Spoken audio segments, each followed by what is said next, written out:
और कथा सुनाते वक्त शंकर जी बोले गिरिजा एक बड़ा पवित्र आख्यान हम तुम्हें बता रहे हैं। एक कल्प में भगवान का अवतार क्यों हुआ? तो गिरिजा से भोले बाबा बोले सुनिए गिरिजा कि नारद श्रापति कल्प एक कहीं लगी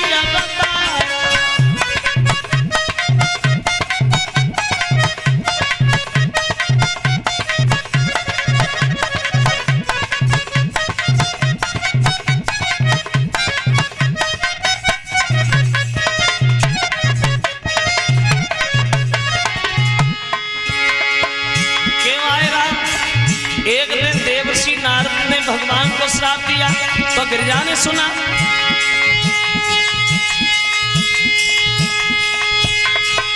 नारद श्राप दीने कमारा और कल्प एक कहीं लगी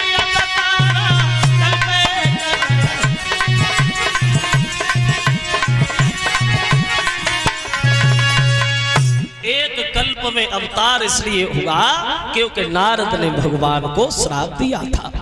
तो गिरिजा ने जब शंकर जी की बात सुनी तो गिरिजा आश्चर्य में पड़ गई। बोली भोले बाबा ये आप क्या कह रहे हो? नारद भगवान को श्राप कैसे दे सकते हैं? क्योंकि नारद बड़े पुजारी थे, सेवक थे भगवान, और सेवक कभी अपने स्वामी से नाराज नहीं होता। तो आप ये काय को कहते हो कि नारद ने भगवान को श्राप दिया? मैं नहीं मानूंगी। क्या? हाँ मानना पड़ेगा गिरिजा, मानना पड़ेगा। क्यों दिया श्राप? सुनिए एक दिन देवर्षि नारद हिमालय पर्वत पे ठहरे और इन नारद ने भगवान की तपस्या करना शुरू कर दिया।